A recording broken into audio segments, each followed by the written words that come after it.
wa pili wa 4 na mshindi wa 3 mmoja, na mkoa huu ni mkoa wa Njombe. Nikushukuru sana mkuu wa mkoa wa Njombe. Hii Njombe sasa ni hatari, weka mbali na watoto.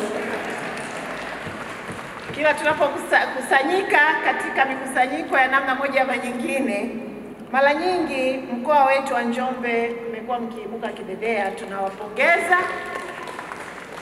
Lakini vile vile tuwapongeze pia na washindi wote ambao wamechukua tuzo mbalimbali, na mkoa tunawapongeza sana kwa kuchukua ushindi wa kwanza, na leo mtarudi na gari jipya na tutaliwasha hapo nje tukishamaliza mkutano huu.